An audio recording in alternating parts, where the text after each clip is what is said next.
ત્રયોદશીના દિવસે નંદ બાબા કંસ રાજાને વાર્ષિક કર આપવા માટે ગયા છે. વાર્ષિક કર આપ્યો છે. પછી તો સોનાની થાળીમાં પંચરત્નોની ભેટ આપી છે. એક એક રત્ન લાખ લાખ રૂપિયાનું છે.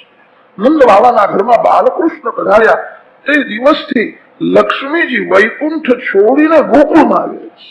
વૈકુંઠમાં ઐશ્વર્ય છે. જ્યાં ઐશ્વર્ય છે ત્યાં પડદો રહે છે. જ્યાં ઐશ્વર્ય છે ત્યાં સંકોચ રહે છે. વ્રજ પ્રેમ ભૂમિ છે. જ્યાં પ્રેમ છે ત્યાં પડદો નથી. બધા વ્રજવાસીઓને એવું લાગે છે કે કનૈયો મારો જ છે. ઐશ્વર્યમાં તો સંકોચ રહે છે, પ્રેમમાં સંકોચ રહેતો નથી. ઐશ્વર્યમાં પડદો રાખવો પડે, પ્રેમમાં પડદો નથી. લક્ષ્મીજી વૈકુંઠ ધામ છોડીને નંદ બાબાના ઘરમાં આવ્યા છે. સોનાની થાળીમાં પંચરત્નોની ભેટ આપી છે. એક એક રત્ન લાખ લાખ રૂપિયાનું છે. કંસ રાજાને આશ્ચર્ય થયું. નંદજીને કહ્યું, તમારો વાર્ષિક કર તો મળી ગયો છે, આટલી મોટી ભેટ કેમ આપો છો? નંદ બાબાએ કહ્યું, આ વૃદ્ધાવસ્થામાં તમારા બધાના આશીર્વાદથી મારા ઘરે દીકરો આવ્યો છે, તેથી મેં આ ભેટ આપી છે. મારા બાળકને તમે આશીર્વાદ આપો.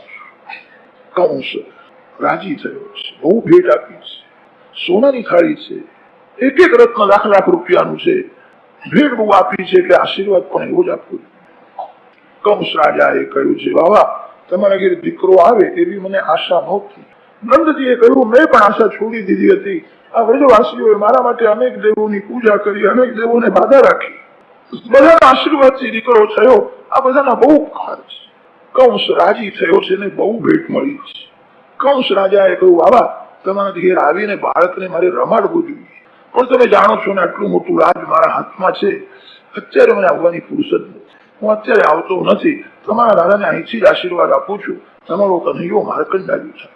મારો આશીર્વાદ છે તમારો કનૈયો મોટો રાજા થાય. મારો આશીર્વાદ છે તમારો કનૈયો સુખી થાય. બાબા હું હૃદયથી આશીર્વાદ આપું છું. કનૈયાનો જે કોઈ શત્રુ હોય તો તે શત્રુ જલ્દી બળીને હવે ખાક થઈ જાય. હું આશીર્વાદ આપું. એ જાણતો નથી કનૈયાનો શત્રુ કોણ છે. નંદ બાબાનો બાળ એ જ કંસનો કાળ. શ્રી કૃષ્ણ પ્રગટ થયા ત્યારે દેવો ઋષિઓ લાલાનો જય જયકાર કરે તે શું આશ્ચર્ય છે. કંસ રાજા પણ બાલકૃષ્ણ શત્રુ જેની જય બોલે છે, શત્રુ જેના વખાણ કરે છે. કંસ રાજાએ જય જયકાર કર્યો છે, આનંદ થયો છે. કંસ રાજાએ વિચાર કર્યો, ભેટ બહુ આપી છે એટલે આશીર્વાદ પણ મારે એવા જ આપવા જોઈએ. બહુ આશીર્વાદ.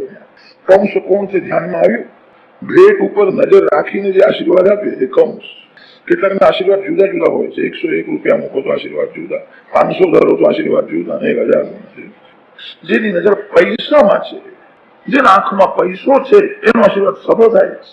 જેની નજર ભગવાનમાં છે, જેના આંખમાં ભગવાન છે એનો જ આશીર્વાદ સફળ થાય છે. એને બહુ ભેટ મળી ત્યારે રાજી થઈને આશીર્વાદ આપે. પછી તો નંદ બાબા વસુદેવજીને મળવા માટે ગયા છે. વસુદેવં પશ્રુત્ય ભ્રાતરં નંદમાગતં જ્ઞાત્વા દત્તકરં રાજ્ઞે યયૌ તદવમોચનમ.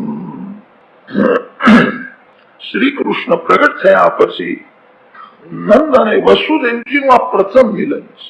નંદ બાબા વસુદેવજીને મળવા ગયા છે. નંદજીએ વસુદેવજીને કુશલ સમાચાર પૂછે છે. કોઈ પણ તમારો મિત્ર તમને મળે ત્યારે તમારા સુખની, તમારા સંપત્તિની, માન બડાઈની વાતો ન કરો. જે મળવા આવ્યો છે એને શું અડચણ છે, એને શું દુઃખ છે. દુઃખી સાથે તમારા સુખની વાતો ન કરો. દુઃખીને દિલાસો આપે મહાન પુણ્ય છે. દુઃખી સાથે પ્રેમથી વાતો કરો. ભગવાન તમારા ઉપર કૃપા કરશે, તમે સુખી થશો. દુઃખીને આશ્વાસન આપો. નંદ બાબા વસુદેવજીને એવું કહેતા નથી કે મારા ઘરે દીકરો થયો. લોકો એમને બહુ ભેટો આપી, પોતાની કથા કરી નથી. વસુદેવજીના દુઃખની વાતો પૂછે છે. મને બહુ દુઃખ થાય છે. કંસ દુષ્ટ છે, વિના કારણ તમને ત્રાસ આપે છે, તમારા બાળકોની હિંસા કરે છે.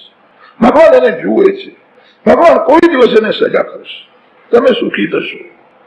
વસુદેવજીને આશ્વાસન આપ્યું છે. વસુદેવજીએ કહ્યું, બાબા હું કોઈને દોષ આપતો નથી. મેં પૂર્વ જન્મમાં કોઈ મોટું પાપ કર્યું છે, તેથી મારા છોકરાઓ મરી જાય. કોઈનો હું દોષ આપતો નથી. બાબા મારા છોકરાઓ તો કંસ રાજાએ મારી નાખ્યા.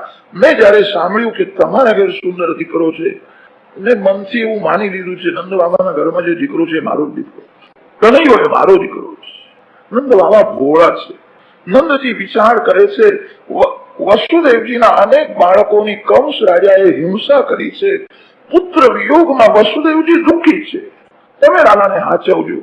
વસુદેવજીને ખબર પડી હતી કંસ રાજાએ બાળકોને મારવા માટે પૂતનાને ગોકુળમાં મોકલી છે. કંસ રાજાને બ્રાહ્મણે કહ્યું હતું તમારો કાળ ગોકુળમાં છે, હજુ બાળક છે. કંસ રાજાએ પૂતનાને કહ્યું હતું કે તું ગોકુળમાં જઈને બાળકોને મારી નાખ, મારો કાળ મરી જશે. પૂતના ગોકુળમાં બાળકોને મારવા જાય છે તે વસુદેવજીને ખબર પડી હતી. નંદજીને કહ્યું જલ્દી અહીંથી ઘેર જાઓ, લાલાને હાચવજો.